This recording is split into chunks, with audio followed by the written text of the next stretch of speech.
Shalom tout le monde, Shabbat Shalom, merci encore de nous retrouver ici aujourd'hui, sur ce Beth Midrash virtuel où on enseigne la Torah en Yeshua depuis Israël. Merci d'être là encore fidèle, comme à chaque fois. Et aujourd'hui, on va donc parler d'un sujet qui est un sujet qui a déjà été abordé plusieurs fois, mais je voudrais vous donner d'autres petites perles dessus. Et en fait, c'est une série de vidéos qu'on a commencé, on en a fait une déjà la semaine dernière, qui en fait, c'est une deuxième vidéo dans la même série, qui est pour travailler une étape de plus dans la sanctification, pour rectifier nos comportements, pour savoir notamment comment se comporter les uns les autres, parce que comme on est dans le contexte du livre de Nombre, qui parle de la sainteté du camp, on a besoin d'être marché dans la sainteté à tous les niveaux de notre vie. Et ça nous concerne tous les uns les autres. Donc, Bezrat Hashem, avec l'aide de Dieu, on essaie de faire ces vidéos pour qu'on rectifie certaines choses. Alors, la semaine dernière, on a parlé de ce qui était interdit de léser d'une façon ou d'une autre notre prochain. Et dans cette vidéo, il s'agit de ne pas léser Hachem lui-même, si on peut s'exprimer ainsi, hein, et de comprendre qu'en fait, on est toujours dans ce cadre de pratiquer la sainteté. Alors, si vous n'avez pas regardé la dernière vidéo de la semaine dernière, faites-le parce qu'on continue dans cette série-là. Alors, juste avant de commencer, je vous rappelle aussi que je l'ai annoncé la semaine dernière, on a une annonce importante, c'est que les groupes de guérison fonctionnent, Baruch Hashem, super bien. Et de plus en plus de personnes sont intéressées. Et c'est normal parce qu'on est dans le processus de sanctification. Donc, tout le monde veut apprendre à savoir comment se comporter au niveau de l'âme. Et donc, on a la joie d'annoncer qu'on va ouvrir cette école de Torah Nefesh, de restauration de l'âme, après les fêtes de Tishré, après les fêtes d'automne, avec l'aide de Dieu. Une école pour former des gens dans ce processus de restauration de guérison. Et c'est une école qui va se faire sur 2 ans. Si vous voulez avoir des renseignements là-dessus, on est en train de mettre tout ça au point. Envoyez-nous un email et on va faire une séance d'information sur Zoom dans le courant de l'été, certainement au mois d'août, on va voir ça. Inscrivez-vous sur la lettre de nouvelles pour avoir tous les renseignements. Voilà, alors maintenant, le thème de notre enseignement aujourd'hui, c'est les dîmes et l'argent en général dans le monde du royaume. Et pour cela, je vous partage entre autres un extrait de notre livre sur les dîmes dans le royaume de Dieu, la façon dont la Torah perçoit les choses. Et c'est un sujet très important parce que vous allez voir qu'un peu, s'il concerne également un peu aussi notre fin des temps ici, on a besoin de savoir comment se comporter avec les moyens que Dieu nous donne, puisque la principale cible va être justement sur les moyens financiers. Donc, savoir comment est-ce qu'on peut mettre tout ça en pratique et quels sont les domaines où on n'est pas en alignement avec ce que Dieu veut. Alors, c'est un sujet brûlant, bien sûr, mais c'est un commandement qui vient de la Torah, c'est-à-dire ce qu'on appelle la loi, en fait, ce qui est pas, hein, vous savez, depuis le temps qu'on le répète, que Torah, ça ne veut pas dire loin, mais ça veut dire enseignement, donc une instruction plus exactement. Alors, ce qui est étonnant, c'est que puisque d'après certains, on n'est plus sous la loi, pourquoi est-ce qu'on demande encore des dîmes aux brebis? C'est un mystère qui nous a toujours fait sourire, hein, parce qu'on traite de religieux ceux qui veulent garder Shabbat ou les lois alimentaires, mais pas ceux qui donnent la dîme. Bien au contraire, on les garde. Et il y a d'autres gens, par contre, puisque le débat fait rage, qui disent qu'il ne faut plus donner de dîmes parce que les églises ont abusé, parce que nous n'avons plus de temple, parce que ceci, et que parce que les dîmes étaient de toute façon d'ordre agricole. Ok, donc on va voir exactement ce qu'il en est. Et pourquoi ce principe de dîme, de 10%? Alors, l'institution de la dîme, c'est un principe biblique qui apparaît dès le début des relations entre Dieu et l'homme, c'est-à-dire que c'est une partie qui ne nous appartient pas, qu'on ne doit pas toucher. Par exemple, Adam, dans le Gan Eden, avait accès à tous les arbres sauf à celui de la connaissance du bien et du mal. Abraham a donné prophétiquement sa dîme à Melchizedek, Melchizedek, le roi de justice. Le mot justice va apparaître souvent dans cet enseignement-là. Yaakov a promis à Hachem lors de sa fuite.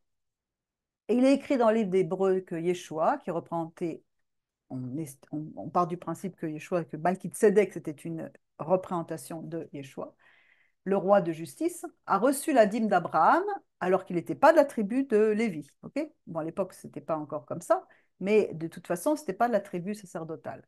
Ceci nous indique que la dîme est distincte du ministère lévitique et que Yeshua est supérieur à Aaron dans la prêtrise, comme on peut lire dans Hébreux 7, 1, 10. Pardon. Car ce Malkitsédek, roi de Salem, Shalem, et sacrificateur du Dieu souverain, qui alla au-delà d'Abraham lorsqu'il revenait de la défaite des rois et qui le bénit, à qui aussi Abraham donna la dîme de tout le butin, 10%. Et là, je passe un peu tous les versets, mais il dit, or, considérez combien est grand celui à qui Abraham, à deux patriarches, donna la dîme du butin. Et tandis que ceux dans les fils de Lévi, qui existe la sacrificature, etc., lui qui n'était pas de la même famille qu'eux, il leva la dîme sur Abraham, bénit celui qui avait les promesses. Or, sans contredit, c'est l'inférieur qui est béni par le supérieur. Et Lévi qui prélève les dîmes les a aussi payés, pour ainsi dire, par Abraham, car il était encore dans les reins de son père lorsque Melchizedek alla au-devant de lui. Alors, Yeshua a reçu la dîme d'Abraham en tant que Kohen Gadol, parce qu'il avait été selon l'ordre de Melchizedek. Alors, la dîme, les offrandes, l'argent, tout ça, c'est un package, c'est-à-dire qu'en fait, c'est le même principe. L'apôtre Paul, Shaoul, de la tribu de Benjamin, qui opérait sous l'onction du sacrificateur nommé selon l'ordre de Melchizedek, Yeshua, percevait un salaire pour son enseignement de la Torah aux communautés. 2 Corinthiens 11,8 nous dit « Je dépouillais d'autres assemblées en recevant un salaire pour vous servir. Et en me trouvant auprès de vous dans le besoin, je n'étais à la charge de personne. » Il dit plus loin dans 1 Corinthiens 9, « Ne savez-vous pas que ceux qui s'emploient aux choses sacrées mangent de ce qui vient du temple, que ceux qui servent à l'autel, on leur parle de l'autel.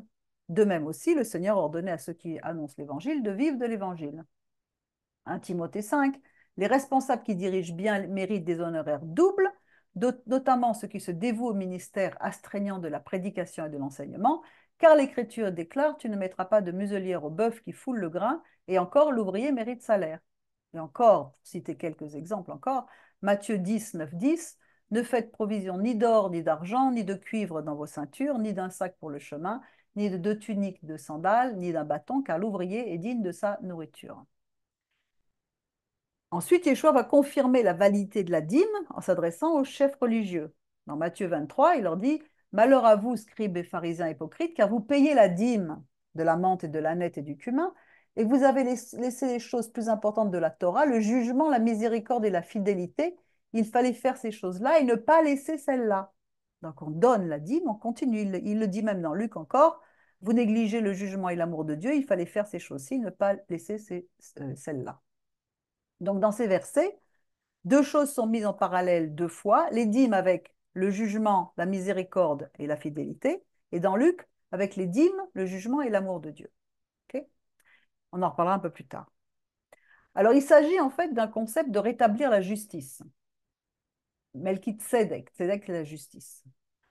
Aujourd'hui, le temple n'est plus, la majorité n'ont plus de revenus agricoles. Donc, est-ce qu'on doit encore donner la dîme? Comment? Voilà, je vous parlais du côté juif, après on parlera du côté dans la Brit Hadasha, qui est toujours aussi juif d'ailleurs, mais pour faire la distinction. Il faut établir déjà un premier principe biblique qui dérive d'un commandement de la Torah, qui est un principe fondamental, c'est celui de donner en général. Dans Galates 2, il nous dit Yaakov, Séphas, Yohanan, qui sont regardés comme des colonnes, me donnèrent à moi et à Barnabas la main d'association afin que nous alliassons, nous vers les gentils, eux vers les circoncis. Seulement, nous devions nous souvenir des pauvres et je me suis appliqué à le faire. Le principe est toujours en vigueur, il n'a jamais disparu jusqu'à aujourd'hui. Luc 12, vendez ce que vous avez, donnez l'aumône, tzedaka. Faites-vous des bourses qui ne vieillissent pas, un trésor qui ne défaille pas dans les cieux, d'où le volant n'approche pas et où la taille ne détruit pas. La tzedaka, c'est toujours valable aussi aujourd'hui en Israël, ça n'a jamais changé. Je me souviens quand j'étais petite, qu'on allait chez mon oncle, on toquait à la porte et il y avait des juifs qui étaient là, qui prenaient de l'argent pour l'envoyer en Israël. Toujours, la tzedaka, on dit toujours, si ça ne va pas, si quelque chose qui ne va pas, fais une tzedaka, fais la tzedaka. La tzedaka, le mot du tzedek, justice. Donne la tzedaka. Pourquoi? Parce que le don, c'est l'essence de Hachem lui-même. Lui, il n'est que don. Il est un don gratuit de tout. Il a donné son fils gratuitement. C'est un don. Parce que le temple n'est plus à sa place et que les dîmes ne sont plus distribuées comme à l'époque du temple, le judaïsme a inclus dans le concept de la tzedaka tout ce qui concerne l'argent, donc les dîmes, qui s'appellent en hébreu maaser, du mot esser, 10%. On va étudier plus loin. Par exemple, dans les jours de Rosh Hashanah de Yom Kippour, il est usage de répéter une prière qui culmine par les mots la repentance, tchouva, la prière tfila, la charité tzedaka, annule le mauvais décret, apporte un adoucissement. Si tu fais la tchouva, la tfila et la tzedaka, il y a un adoucissement qui se passe. Alors, on peut comprendre avec la tchouva, la repentance et celui de la tfila, la prière, pour invertir un jugement, mais pourquoi la charité? Pourquoi la tzedaka? Okay, tzedaka, c'est traduit par charité, ça veut, tzedaka, la justice. On va dire que c'est un mot qui veut dire justice, mais je vais employer le mot charité. D'accord? Tzedek, c'est la justice. Alors, cette phrase, justement, qu'on vient de lire, elle est basée sur le principe mida keneged mida, qu'on étudie la Yeshiva, hein, c'est-à-dire qu'en fait, mesure pour mesure. De la mesure dont vous mesurerez, vous serez mesuré. Ça, c'est mida keneged mida. Dans Psaume 41, entre autres, hein, bienheureux celui qui comprend le pauvre, au mauvais jour, l'Éternel le délivrera. Tu as usé de miséricorde, on fera miséricorde. Mida keneged mida. Proverbe 19, 17. Qui use de grâce envers le pauvre, prête à l'Éternel, il lui rendra son bienfait. Mida keneged mida. Proverbe 28. Qui donne aux pauvres ne manquera de rien, mais qui détourne les yeux sera comblé de malédiction. Mida keneged mida. Donc, tzedaka, ça vient du mot juste, tzadik, justice, tzedaka, comme on voit dans Psaume 112, 9. Il répand et donne aux pauvres, sa justice, tzidkato, demeure à perpétuité. Donc, ce mot-là, il est vraiment au niveau de justice. Ce qui veut dire que faire la charité, la tzedaka, c'est rétablir la justice dans le monde. Et Hachem a donné à l'homme, à nous, d'accomplir cette mitzvah. C'est-à-dire qu'en fait, l'argent devient un moyen de recevoir une bénédiction en bénissant les autres. Et le Talmud cite cette histoire dans Baba Vatra 9, il dit « Cette question fut posée par Turnus Rufus à Rabbi Akiva, si votre Dieu aime tant les pauvres, pourquoi est-ce qu'il ne les supporte pas ?» Alors il répondit « Afin que nous puissions être sauvés du châtiment de la géhenne. » C'est-à-dire, car en effet, donner les pauvres, c'est-à-dire donner pour les pauvres, c'est pour nous permettre à nous de faire une mitzvah. C'est pas pour que le pauvre, bien entendu, il va en bénéficier, mais pourquoi il y a les pauvres? Pour nous permettre à nous de faire une mitzvah. Et donc, la morale qui se dégage de cette réplique, c'est il enseigne qu'en fait, il appartient à nous de bénir et d'aider notre frère qui est dans l'ennui, c'est-à-dire d'être dans le don. Et la parole nous dit à deux reprises, dans Proverbe 11.4 et Proverbe 10.2, les richesses ne profitent de rien au jour de la colère, mais la justice, la tzedaka, maintenant quand vous lirez ça, vous verrez qu'il n'est pas question de tzedaka, d'accord, la tzedaka qui comprend tout l'aspect financier, délivre de la mort. Les trésors de la méchanceté ne profitent de rien, mais la tzedaka délivre de la mort. Et ces versets, c'est des paroles clés dans la pensée juive. Ils signifient littéralement faire la charité, la tzedaka, sauve, dans le sens de secourir, de la mort. Tzedaka tatsil mimavet. C'est carrément un proverbe ici. On l'emploie tout le temps. Dès qu'on a quelque chose, une occasion, hop, on fait un mauvais rêve, on fait une tzedaka. On fait une tzedaka. On a toujours de quoi faire une tzedaka. C'est pour ça que quand vous allez au kotel, il y a toujours des pauvres qui sont là et tout le monde doit donner toujours une pièce, quelque chose. Mais on est toujours dans une pompe qui est constamment amorcée. Et c'est d'ailleurs sur la base des offrandes faites à la nation juive à l'époque que le centenier s'est vu ouvrir les portes du salut. Acte 10, 1, 4. Or, à Césarée, un homme nommé Corneille, centurion de la cohorte appelée italique, craignant Dieu avec toute sa maison, faisait beaucoup d'aumônes, tzedaka, dans la Bible en hébreu, au peuple, et priant Dieu la tfila continuellement, vit clairement en vision, environ vers la 9e du jour, un ange de Dieu entrant de lui disant Corneille, et fixant les yeux sur lui et étant tout effrayé, lui dit Qu'est-ce que c'est, Seigneur? Et lui dit Tes prières, tfila, et tes aumônes, tzedaka, sont montées pour mémorial devant Dieu. Le Rav Shaul lui-même continue à pratiquer la tzedaka.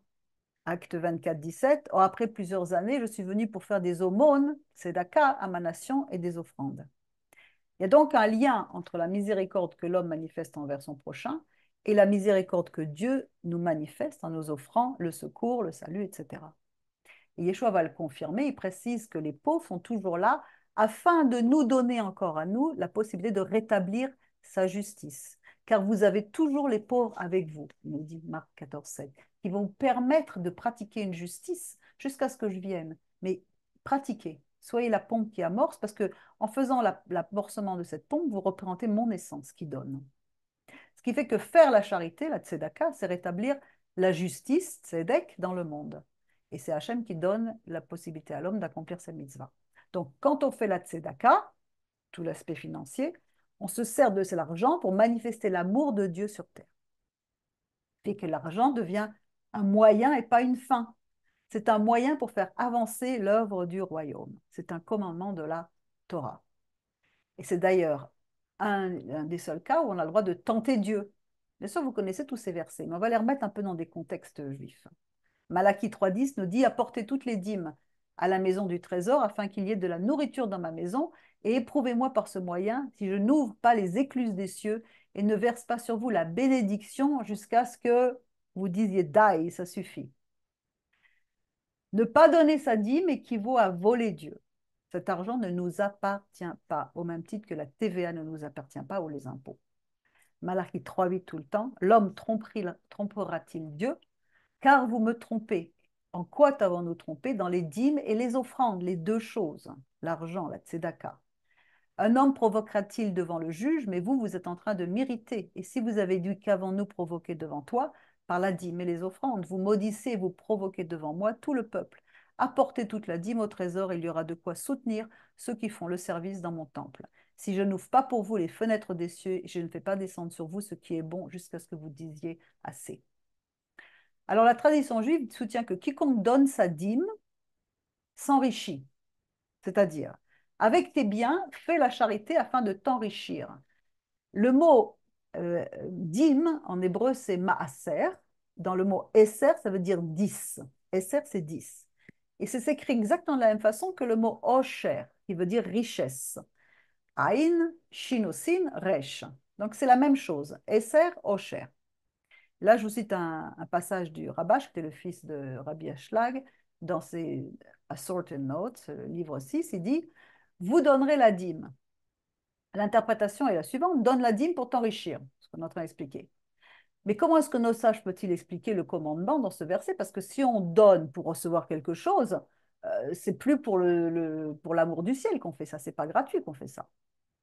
Il s'ensuit que lorsque la personne donne la dîme, c'est-à-dire un acte de don, elle devrait viser à s'enrichir, c'est-à-dire à être récompensée par le désir et l'envie de donner, non pas de recevoir. C'est-à-dire qu'en fait, on va s'enrichir parce qu'on va se mettre à avoir envie de donner encore plus. En d'autres termes, comme l'acte consiste à donner et non à recevoir, ce qu'on va le voir, on en reparlera tout à l'heure, mais c'est la volonté de recevoir pour soi, il sera récompensé avec la pensée et l'intention de donner et de ne rien recevoir en retour. De donner gratuitement par pure miséricorde. Là, ce qui fait qu'on rentre petit à petit dans la dimension de donner pour donner, c'est-à-dire tout comme le Créateur est, et non plus dans la dimension de recevoir pour soi de façon égoïste, qui fait qu'on devient un panier percé. Et que se passe-t-il ensuite? Continue le texte: tu t'enrichiras, car il est impossible de recevoir du Créateur la joie et le plaisir appelés richesse. Qu'est-ce qui est appelé richesse? Ce n'est pas l'argent, c'est la joie et le plaisir, avant d'être semblable à lui, c'est-à-dire d'être dans le don. À ce moment-là, lorsqu'il sera récompensé, son but étant également d'accorder, il sera récompensé par la richesse appelée ainsi tu t'enrichiras. Tu vas t'enrichir de plein de choses. Et donc, on devient riche comme une source d'abondance qui ne se lasse pas de donner, c'est-à-dire produire une eau fraîche pour tous, riche de biens spirituels et non pas de louis d'or. Comme il est écrit dans 2 Corinthiens 9,10, qui bien entendu fait partie de toute cette pensée juive: celui qui fournit de la semence au semeur et du pain pour sa nourriture vous fournira, vous multipliera la semence et il augmentera les fruits de votre justice. Tzedek, tzedaka. Donc donner sa dîme, ça enrichit, et au contraire, la retenir, ça appauvrit. Parce que sinon, je détournerai, si vous la donnez, comme dit dans Malachie 3:11, je détournerai de vous le rongeur, et il ne détruira pas le fruit de la terre, et vos vies ne seront point stériles dans la campagne. Sinon, c'est le contraire. Alors, ce commandement de donner la tzedaka, ça fonctionne sur deux plans. C'est une relation entre Dieu et les hommes, et c'est une relation entre l'homme et l'homme. Et la façon dont on donne, ça déclenche une certaine bénédiction. Par exemple, même, je mets un exemple qui me vient, même quand Betsalel, il avait le pouvoir de discerner de quelle façon étaient apportés les dons pour construire le Mishkan. Ceux qui savaient, qui avaient vraiment le cœur pur, il lui disait, toi tu vas servir à la construction de l'arche, l'autre, bah, tu vas servir à l'autel des sacrifices à l'extérieur du parvis. Tout dépendait de la disposition de cœur. Et 2 Corinthiens 9,6 nous dit, j'ai donc estimé nécessaire de prier les frères d'aller au préalable vers vous et de compléter d'avance votre libéralité, annoncée d'avance, afin qu'elle soit aussi ainsi prête comme une libéralité et non pas comme une chose extorquée de bon cœur.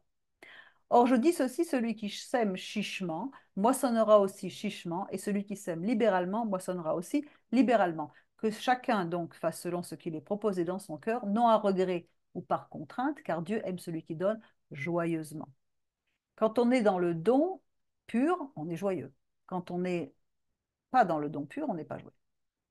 Et la réponse divine est en abondance aussi. 2 Corinthiens 9 toujours.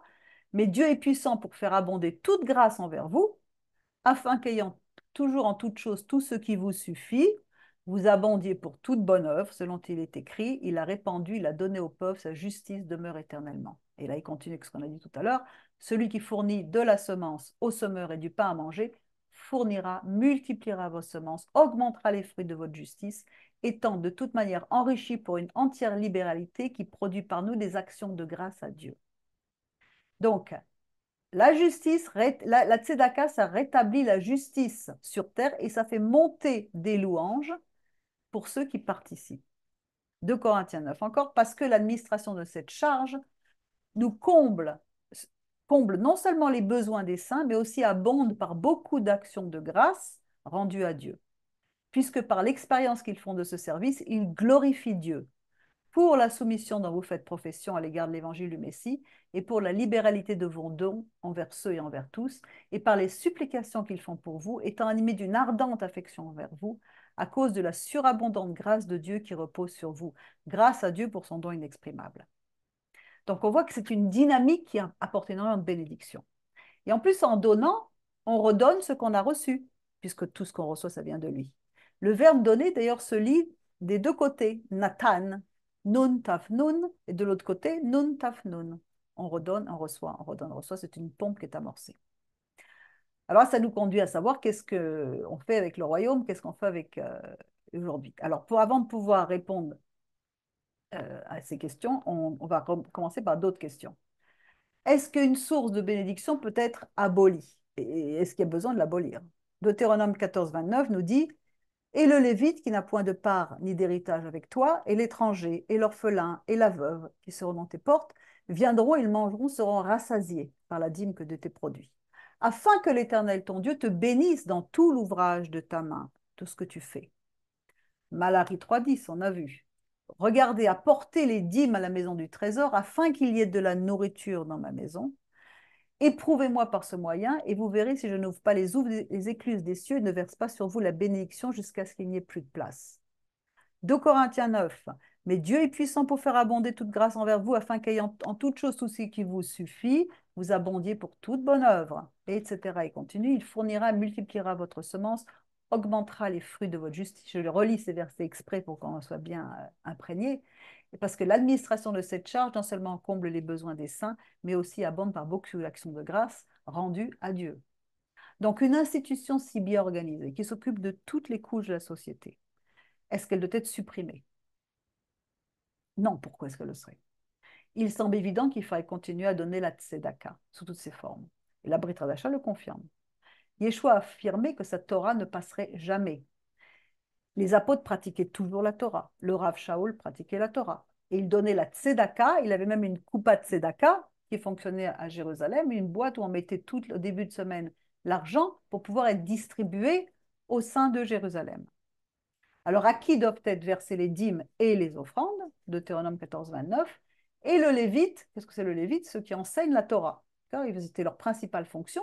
Et après 15 jours par an, ils allaient officier au temple. Mais ils enseignaient la Torah partout dans les villes. Qui n'a point de part ni d'héritage avec toi, l'étranger, c'est-à-dire le guerre, le converti, l'orphelin, la veuve qui seront dans tes portes, viendront, seront rassasiés, afin que l'Éternel te bénisse dans tout ce que tu fais. Donc, en résumé, les dîmes et les offrandes doivent être versées aux Lévites et aux nécessiteux. Mais chacun, bien entendu, est libre de donner aux Lévites dont ils veulent. C'est sa dîme. Aucune église ni responsable n'a le droit de propriété sur les offrandes des brebis. Mais si vous donnez votre dîme sous pression, vous n'êtes pas dans une bénédiction. Elles doivent être principalement distribuées aux frères et sœurs du royaume, premièrement à Jérusalem. Galates 6.10. Ainsi donc, comme nous en avons l'occasion, faisons du bien à tous, mais surtout ceux de la maison de la foi, car la Macédoine et l'Achaïe ont bien voulu s'imposer une contribution en faveur des pauvres parmi les saints de Yerushalayim. 1 Corinthiens 16.3. Et quand je serai venu, j'enverrai avec des lettres pour porter vos libertés à Yerushalayim, les personnes que vous aurez approuvées.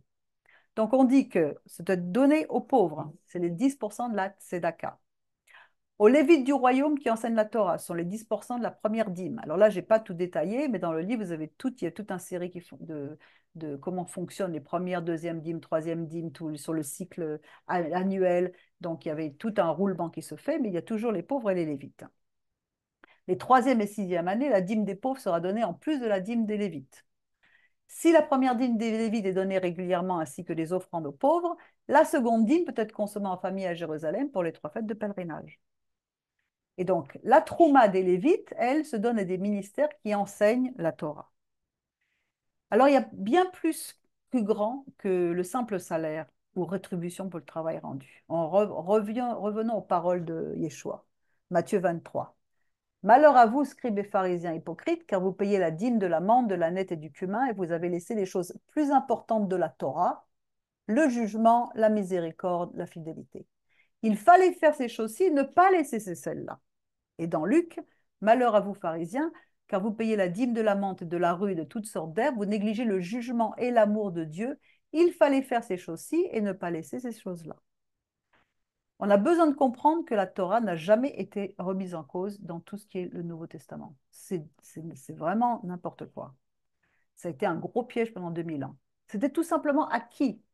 Le Nouveau Testament a été écrit par des Juifs qui s'adressaient déjà à des Juifs qui savaient de tout il était question. Les nations, eux, allaient venir pour apprendre ce que les Juifs savaient. Mais on n'avait pas besoin de répéter tous les commandements dans le Nouveau Testament. C'est même plus le Nouveau Testament, ça va être Brit Hadasha, l'alliance renouvelée. On n'avait pas besoin. Est-ce que Dieu revient sur sa parole? Est-ce que tout ce qu'il a dit, il le jette et il recommence? Est-ce qu'il change de peuple, comme c'est arrivé? Vous vous rendez compte, si jamais Dieu changeait de peuple, Dieu changeait sa parole, mais quelles seraient les promesses pour aujourd'hui vis-à-vis de nous? Ça voudrait dire que quoi? Qu'on n'est pas sûr qu'on va rester, peut-être qu'il va changer d'avis, qu'il va jeter ce peuple-là, en prendre un autre, encore une fois, ou changer sa parole? Pas du tout, il n'a jamais changé, il n'y a aucun changement dans le Père. Jacques 1,17, toute grâce excellente et tout don parfait descendent d'en haut, du Père des Lumières, dans lequel il n'y a ni changement, ni ombre de variation. Point. Et nous avons enseigné de donner le moyen d'accomplir parfaitement le commandement de la Tzedaka, avec justice, miséricorde, fidélité, amour. C'est-à-dire, il ne s'agit plus de règles à suivre d'une façon légaliste, mais au contraire, il faut vibrer avec le diapason de la Torah qui est d'aimer son prochain comme soi-même. Il faut donner selon la justice, la miséricorde, la fidélité, l'amour. Par la justice, discerner au moyen de l'esprit ce qui est juste de donner, c'est-à-dire on doit donner 10%, c'est le minimum. On peut aller jusqu'à 20% et le recommandé, c'est 15% entre les offrandes pour les pauvres et l'enseignement de la Torah. Qu'est-ce qu'on peut donner? Est-ce que je donne bien en fonction de ce que je reçois? Est-ce que je ne profite pas du travail d'un autre? Est-ce que j'apprécie à sa juste valeur? Ça, c'est donné selon la justice. Quelles sont les motivations de mon cœur? Est-ce que je fais passer mes besoins avant ceux des autres? Là, je vous renvoie aussi à la première vidéo qui est très importante. Regardez là sur ce qui se passe, c'est très important et faites circuler. Est-ce bien compris que mon argent, c'est son argent? Est-ce que je donne bien pour son royaume? Est-ce que je donne bien pour l'enseignement de sa parole, sa Torah? Est-ce que je rétablis sa justice sur terre, comme il est dit dans 2 Corinthiens 8,15, qu'il est écrit, celui qui recueillait beaucoup n'avait pas plus, et celui qui recueillait peu n'avait pas moins. Un équilibre. Par la miséricorde, comprendre le besoin de l'autre. Est-ce que j'ai répondu à son besoin? Est-ce que j'ai demandé avant qu'il demande? Est-ce que j'ai donné discrètement sans gêner la personne? Est-ce que j'ai partagé mon pain avec cette personne? Est-ce que j'ai vraiment la conviction de donner? Est-ce que j'agis par obligation religieuse ou parce que j'ai vraiment envie de donner? Parce que j'ai envie de devenir riche dans le don de donner. Comme dans Matthieu 9, allez apprenez ce que je dis, ce que c'est que je veux miséricorde et pas sacrifice. car je ne suis pas venu appeler des justes, mais des pécheurs. Et 1 Corinthiens 10, 24, que personne ne cherche son propre intérêt, mais celui d'autrui. C'est pour ça qu'on dit que ta main droite ne regarde pas ce que fait ta main gauche ne regarde pas ce que fait la droite. C'est-à-dire qu'il n'y a pas de limitation, il faut être vraiment dans son cœur. La gauche et la droite, c'est Chesed et Gvura, miséricorde et restreinte. Par la fidélité, être constant dans ses dons. Est-ce que je donne sur un coup de cœur, d'une façon constante? Est-ce que je pense régulièrement à donner? Est-ce que je suis fidèle à mon engagement? Est-ce que je suis allé jusqu'au bout de mon engagement? Proverbe 28, 20, l'homme fidèle abonde en bénédiction, mais celui qui a hâte de s'enrichir ne demeurera pas innocent. Luc 16, 10, celui qui est fidèle dans ce qui est très petit est fidèle aussi dans ce qui est grand. Mais celui qui est injuste dans ce qui est très petit est aussi injuste dans ce qui est très grand. Enfin, par amour, faire confiance totalement à celui qui pourvoit pour qu'on puisse manifester son amour autour de soi. On peut très bien avoir un manque de foi et pas vouloir donner. Est-ce que je suis prêt à donner mon nécessaire? Est-ce que j'ai tout mis sur l'autel? Est-ce que je pratique régulièrement l'hospitalité? Est-ce que je suis parvenu au stade de détachement complet du matériel? Parce qu'il me bénit, mais tout est à lui. Et c'est la question qui se pose vraiment au corps du sein du Messie. Pourquoi? Parce que est-ce qu'on doit donner? Encore une fois, on a commencé. Ce commandement-là a été précieusement gardé, avec tout un cérémonial pour demander les dîmes et les offrandes en début de culte, et non pas à la fin. Il y a toute une cérémonie qui est faite là-dessus. Mais est-ce qu'on doit vraiment continuer à donner sa dîme à une institution qui est contre la parole de Dieu, qui est contre la Torah? La même doctrine qui combat la Torah et ses principes de bénédiction, comme par exemple le Shabbat, la cacheroute, revendique un autre, qui est celui des dîmes, mais est-ce que Hachem bénit ses offrandes? D'accord, il regarde au cœur, on a tous donné de cette façon-là avec notre cœur. Mais quand on vient à la connaissance, la responsabilité augmente. Nous devons savoir ce que l'on fait à la fin des temps. Il est temps de rentrer dans la sainteté du camp. Il nous donne pour qu'on puisse redonner et construire son royaume. Donc on doit être attentif à la direction de son esprit et pas obéir religieusement. Si vous donnez là où on contredit et qu'on enseigne le contraire de la Torah, vous supportez un système qui est contraire à sa volonté. Mechila, désolé. Vous participez à un mensonge qui dure depuis 2000 ans. Vous entretenez des personnes qui vous conduisent dans un mur. Dieu est en train de restaurer sa parole, c'est un Dieu jaloux, et voilà ce qu'il va nous dire. Dans Matthieu, il va nous dire, retirez-vous de moi, vous qui transgressez l'iniquité. Qu'est-ce que c'est que la transgression? C'est quoi? C'est la transgression de la Torah, car le péché, c'est la transgression de la Torah selon 1 Jean 3, 4. Donc, pourquoi est-ce qu'on va soutenir des vieux systèmes qui ne respectent pas sa parole? Il faut être très prudent là-dessus. Maintenant, pour ceux qui ne sont pas dans le don, qu'est-ce qui se passe quand on ne veut pas donner? C'est une forme de vol. On ne donne pas sa dîme à qui de droit. La maison de Dieu est abandonnée. Regardez ce qui est dit dans Néhémie 13 quand il rentre d'exil. J'appris aussi que les portions des Lévites n'avaient point été livrées et que les Lévites et les chantres chargés du service étaient enfuis chacun dans son territoire parce qu'ils devaient manger, ils devaient vivre. Je fis des réprimandes aux magistrats et je dis pourquoi la maison de Dieu a-t-elle été abandonnée? Et je rassemblai les Lévites et les chantres et je les remis à leur poste avec les dîmes. Ensuite, quand on ferme son cœur aux besoins de l'autre, c'est ce qui se passe quand on n'est pas dans le don, on n'est pas dans le commandement d'aimer son prochain. Quand on prend, qu'on reçoit sans jamais donner, c'est la chair qui bloque la bénédiction. Et on le voit dans notre paracha de cette semaine, avec la convoitise qu'il y a eu pour la nourriture, pour les cailles, la viande. Ce désir de manger de la viande s'est interprété comme un refus des lois de la cacheroute, des lois alimentaires. Jugées trop lourdes, donc ce qui fait que la chair combat les lois divines, la chair veut manger ce qu'elle veut, ce qu'elle convoite, sans limitation. C'est la même chose avec l'argent. La chair ne veut pas donner, retient sa main, ferme son cœur, va trouver toutes sortes de raisons et de prétextes pour ne pas donner de ses biens. Romains 7, 21 à 25 avec Paul nous dit que c'est ce combat entre la chair et l'esprit. Je trouve donc cette loi pour moi qui veut pratiquer le bien, que le mal est avec moi, car je prends plaisir à la Torah de Dieu selon l'homme intérieur, le Neshama, mais je vois dans mes membres, la Nefesh, une autre loi qui combat contre la loi de mon entendement, qui me rend captif de la loi du péché qui existe dans mes membres. Misérable homme que je suis, qui me délivrera de ce corps de mort? Je rends grâce à Dieu par Yeshua, Mashiach, notre Seigneur. Ainsi donc, moi-même, de l'entendement, je sers la Torah de Dieu, mais de la chair, la loi du péché. Donc, il y a un combat. Mais pourtant, on doit être persuadé qu'il ne s'agit pas de notre argent. La dîme ne nous appartient pas. Et maintenant, je vais rentrer dans les principes kabbalistiques bibliques qui sont importants à comprendre. D'abord, ce verset clé que vous avez dû tout entendre, que nous on a entendu depuis des années. Vous avez reçu gratuitement, donnez gratuitement. Alors, lisons le verset. Matthieu 18. Guérissez les malades, ressuscitez les morts, purifiez les lépreux, chassez les démons, vous avez reçu gratuitement, donnez gratuitement. De quoi est-il question dans ce verset? D'argent? De dons. C'est des dons, bien entendu. Il n'est pas question d'argent. Guérissez les malades, ressuscitez les morts, purifiez les lépreux, chassez les démons. Il est question de dons. Mais ça a été tellement, encore une fois, mal interprété. Vous savez, c'est comme les médias. À force de répéter quelque chose, ça devient une réalité. Mais c'est faux, il faut regarder les textes.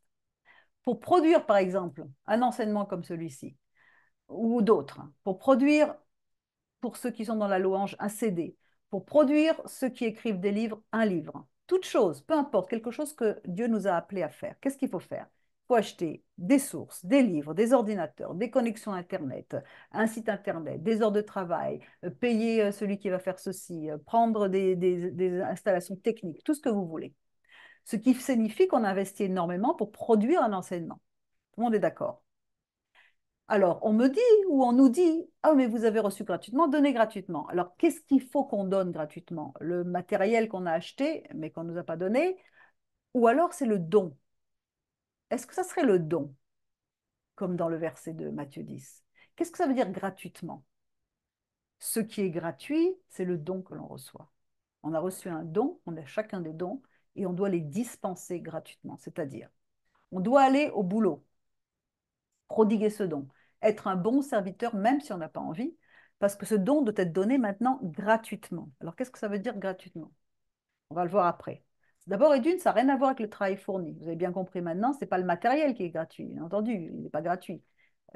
C'est comme, par exemple, si vous avez besoin de quelque chose, vous avez un don pour guérir les malades, mais qu'il faut que vous vous rendiez jusqu'à là-bas pour aller, bah, vous payez votre voiture, vous payez votre essence. C'est évident que ça, c'est le travail. Donc, le travail doit être récupérer son salaire, tout ouvrier mérite sa nourriture, c'est clair, on l'a vu dans les Écritures.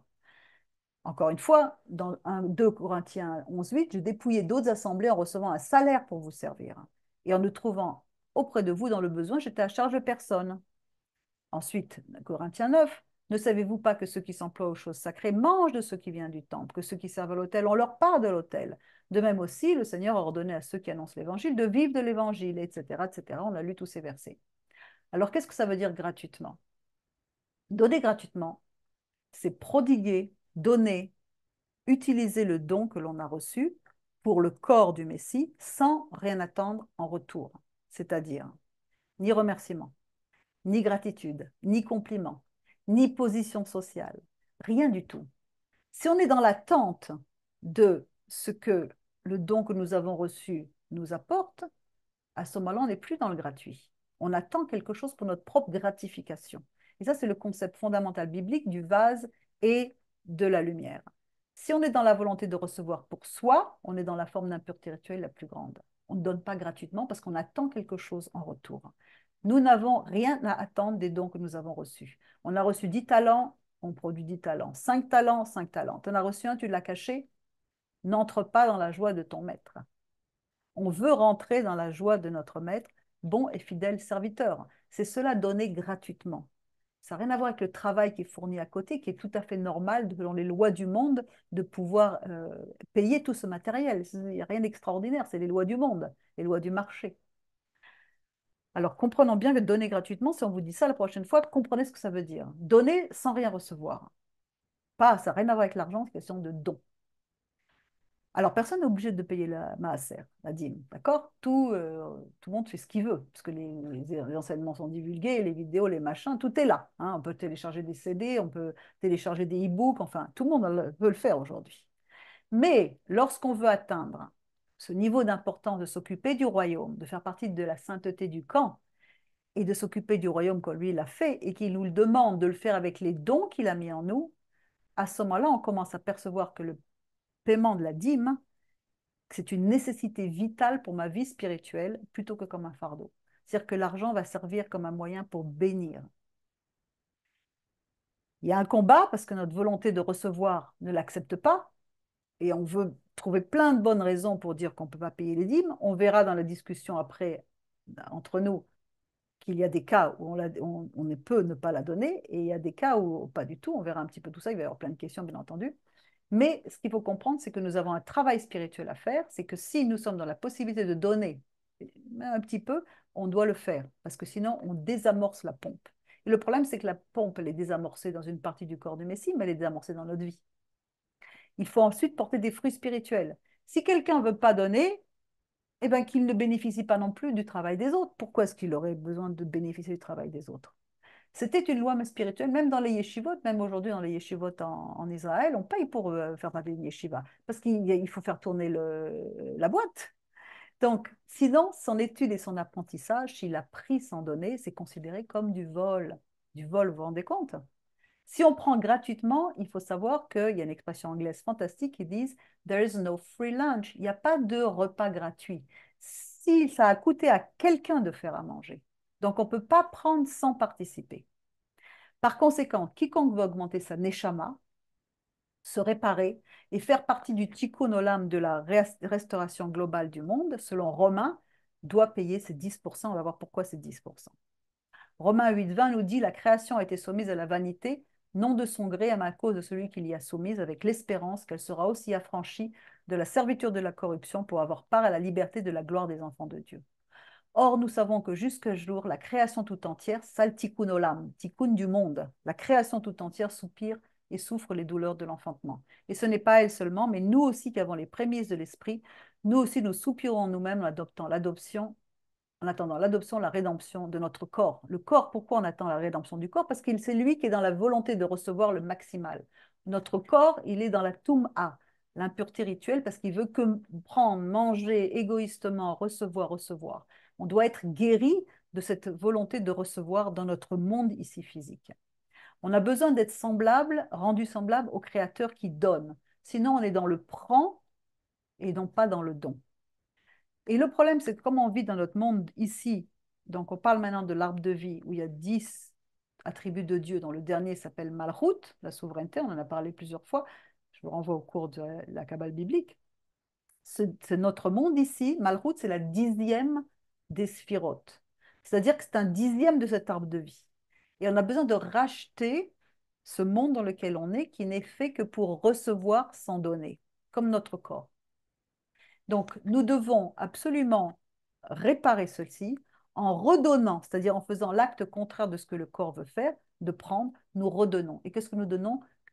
SR, 10, la 10e sphira. Nous rachetons le besoin de recevoir pour soi égoïstement dans notre monde ici. Donc, elle ne nous appartient pas, cette dîme. Elle appartient au rachat de ça. Sans restitution, la bénédiction ne deviendra pas et le récipient va se vider de lui-même.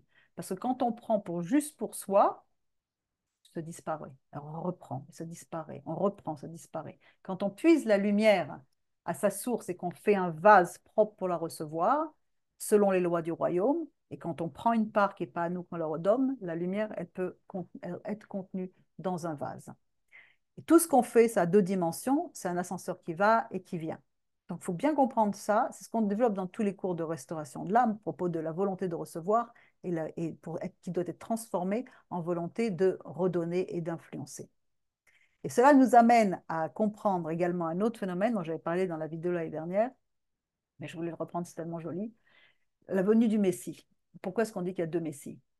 On parle là de Malchut, donc c'est-à-dire la 10e des sphirotes en bas, qui est comparée à Rachel, une des matriarches.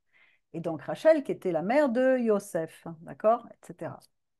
Et donc Ephraïm, etc. Et Léa, qui elle fait partie de la sphira supérieure d'en haut, je ne vais pas entrer dans tous les détails dans ce cours-là. Et donc de là sortiront ce qu'on appelle les deux messies, qui n'en sont qu'un, hein, le messie Ben Ephraïm et le messie Ben David, Ben Yosef et Ben David, sont différentes révélations. Yeshua est apparu d'une façon, il réapparaîtra d'une autre façon, mais c'est la même chose. Léa, c'était donc la mère supérieure, Rachel, c'est la mère inférieure. Et donc, le Messie Ben Yosef, lui, qui vient de la Malchut de Rachel, ça concerne ce monde physique ici. Le Messie Ben David, celui qui va venir, il concerne le monde d'une autre révélation qui va venir se révéler sur terre. Et le Messie Ben Yosef, lui, représente l'abondance de notre monde avec l'accès à l'argent, la connaissance, tout ce qui est matériel qui nous aide à vivre dans ce monde physique ici. Et le Zohar l'appelle le Messie Ben Ephraim, Ephraim Epher, les cendres. C'est-à-dire, nous n'avons dans ce monde que des cendres, de la terre sèche. La matérialité, c'est de la poussière. Il a fallu qu'Yeshua meure à tout cela pour pouvoir nous aider à passer par-dessus la vanité de ce monde. Aujourd'hui, tout est poussière et cendre. Le Messie Ben David va venir pour donner une autre dimension à tout ça. Mais pendant que nous sommes ici, nous apprécions et nous bénissons le Messie Ben Yosef dans notre vase physique, mais nous prions pour la venue du Mashiach Ben David, le règne à venir. Donc la matérialité sans la spiritualité, c'est un récipient vide. On doit relier les deux mondes et comprendre que tout ce qu'on fait dans le physique, ça a une répercussion sur le monde spirituel. Donc on doit se connecter à l'arbre de vie et non pas à l'arbre de mort qui, lui, ne fait que recevoir pour l'ego. Je prends pour moi, ça c'est la mort. Je prends pour redonner, ça c'est la vie. On doit faire tchouva, la repentance, revenir à la Torah, à la lumière. Il s'agit de relever la tête, c'est-à-dire la neshama, la lumière, pour atteindre cette lumière qui a été cachée depuis le début, qui s'appelle Or Haganouz, qui est la lumière du Messie, qui est réservée pour les justes, les tzadikim, Sedaka, Sodek, même racine, à la fin des temps. Mais on doit construire encore une fois un vase pour retenir cette lumière, parce que le vase doit être entier pour se connecter à cette lumière. Hachem nous a fait sortir d'Égypte. Et il dit, c'est pas que j'avais besoin de votre lumière, mais c'est pour vous élever que je vous ai dit de me donner de la lumière comme je vous en ai donné pendant votre voyage d'Égypte. C'est-à-dire que l'Égypte, c'est notre ego. Celui qui est piégé dans l'impureté, qui veut recevoir sans élever la lumière que nous recevons, sans redonner. Par conséquent, on est obligé de donner une partie de ce qu'on reçoit d'en haut. On est obligé de donner la dîme de l'argent, la dîme du temps.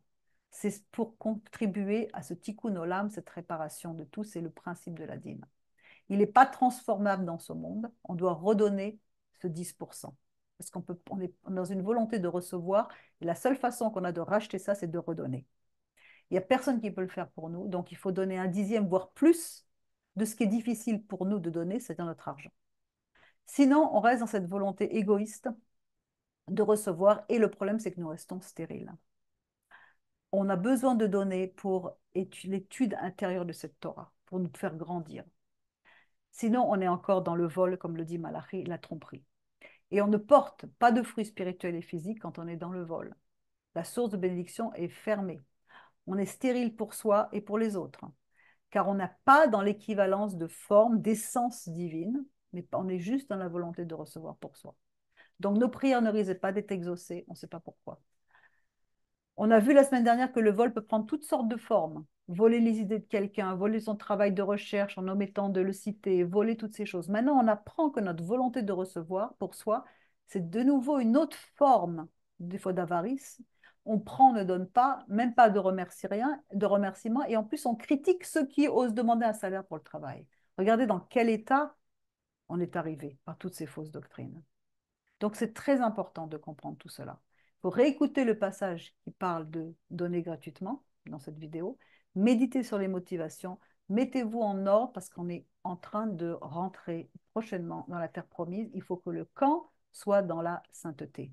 Nous sommes dans le livre de Bamidbar, bientôt ça sera. Et même au niveau spirituel, on doit être à cette époque-là, bientôt on va rentrer en terre promise. Alors voilà ce que je voulais partager avec vous sur la dîme. Je vous encourage vraiment à étudier toutes les formations qu'on a pour cette fin des temps, les groupes de guérison, l'étude de la Torah, toutes les formations diverses qu'on a, et participer à la session prochaine d'information sur l'école. Vous serez promis grandement bénis. Merci pour votre écoute, Shabbat Shalom, et à bientôt pour la suite dans cette série.